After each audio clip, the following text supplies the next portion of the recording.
Désolé guys, si c'est la première fois que tu passes par ici, bienvenue sur ma chaîne. Moi c'est Jennifer, autrice amatrice d'origine camerounaise et je me suis donné pour mission de décomplexifier l'écriture.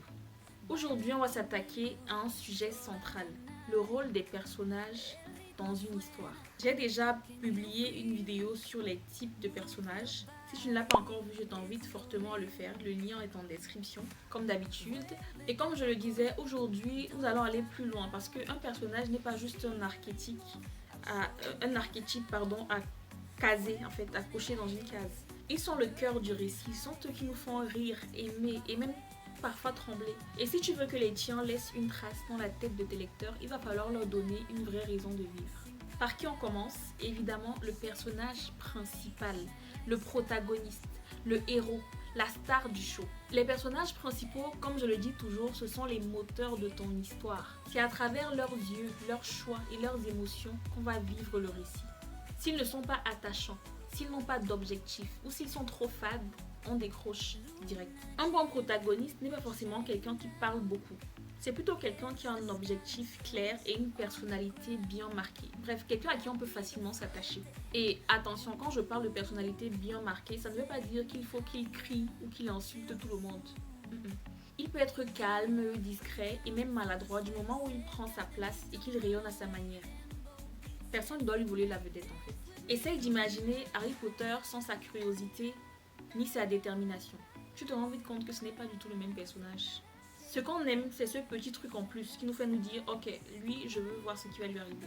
Donc, demande-toi, qu'est-ce qui rend ton personnage principal unique? Pourquoi un lecteur aurait-il envie de le suivre jusqu'au bout? Si tu réussis à répondre à ça, tu as déjà fait une bonne partie du travail. Mais bon, un protagoniste, aussi bien écrit soit-il, ne brille jamais seul. Il lui faut un challenge et c'est là qu'on décide de faire intervenir un personnage qu'on adore détester. L'antagoniste. Encore appelés personnages opposants, ce sont eux qui viennent clairement mettre des bâtons dans les roues de ton héros. Avant tout, sachez qu'un antagoniste n'est pas forcément méchant classique, genre moustache, plan diabolique, rire machiavélique, je sais pas. C'est juste un personnage dont les objectifs s'opposent à celui du héros. C'est ça qui crée le conflit, donc le suspense, donc l'intérêt. Un bon antagoniste, s'il est méchant, doit avoir une raison de l'être. Il faut qu'on puisse, même un tout petit peu, comprendre sa logique. Dans Le Roi Lion par exemple, Scar n'est pas juste jaloux de Mufasa. Il veut le trône, le pouvoir et la reconnaissance. Ce n'est pas juste le mal pour le mal puisque ses motivations sont claires. Donc essaye de penser à ça quand tu vas créer ton antagoniste. Demande-toi ce qu'il veut. Et surtout, demande-toi si on peut comprendre, voire ressentir un peu d'empathie pour lui. Je me demande maintenant si tu sais ce qui est encore plus puissant que l'ennemi du héros. Si tu ne le sais pas, laisse-moi te dire que c'est celui qui le pousse à grandir, même sans qu'il ne s'en rende compte. Je parle ici des types de personnages qui agissent souvent sans grande reconnaissance, mais qui en réalité ont un rôle carrément décisif.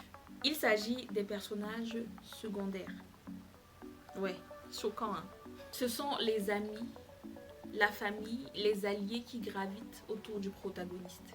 Ils apportent du relief, de l'émotion, parfois de l'humour et ils sont même parfaits pour glisser des sous-intrigues bien senties, histoire de rendre le roman encore plus profond quoi. Mais attention, ce ne sont pas juste des faire-valoir. Ils doivent avoir leur propre vie, leurs propres envies, leurs galères, leurs failles, leurs forces, tout ça. Sinon, ils vont devenir invisibles et c'est dommageable. Bon, pour mieux illustrer ce que je viens de dire, je vais te donner un exemple ultra connu. Dans Harry Potter, Hermione et Ron ne sont pas juste des amis de Harry. Hermione a sa rigueur, Ron a ses doutes et tous les deux, ils ont des moments où ils brillent vraiment. C'est donc ce qui va les rendre indispensables et pas juste présents. Donc, pour tes personnages secondaires, tu dois te poser ces questions. Qu'est-ce qu'ils veulent? Qu'est-ce qu'ils apportent à l'histoire ou au héros? Est-ce qu'ils ont des moments où ils volent un peu la vedette? Une fois que tu auras répondu à ça, tu auras les personnages secondaires parfaits. C'est déjà très bien jusqu'ici, mais je ne pense pas que ça suffise pour faire un roman complet. On a parfois ces personnages qui sont dans l'ombre, qui ont peu de scènes, mais qui vont te marquer dès qu'ils apparaissent. Un simple regard, une phrase, une action. Ce sont ceux qu'on appelle les personnages tertiaires ou encore les figurants. Ce sont des personnages qui sont là pour rendre ton univers crédible. Ils n'ont pas besoin de backstory ultra développée, ni de dialogue très long, profond, etc. Mais sans eux, ton histoire sonne creux, comme une ville sans bruit, un resto sans clients, ou même un lycée sans élèves. Et non. Non. Tu peux t'en servir pour donner du relief à ton histoire. Pense à un passant curieux, un serveur insolent, une caissière trop bavarde. Je pense quand même que c'est assez imagé. Sache que parfois, en une phrase, tu vas donner plus de réalisme à ton récit. Ou bien grâce à une seule petite apparition. Tu vas donner une crédibilité, je t'explique même pas. Dans les romans policiers par exemple, les figurants comme les témoins, les voisins, les passants contribuent à l'atmosphère et au suspense. Ils n'ont que quelques lignes certes, mais sans eux l'histoire va perdre en crédibilité. Maintenant, voici mon astuce. Même s'ils sont discrets, pense à leur donner un petit détail marquant. Un accent, une attitude ou même un vocabulaire spécifique.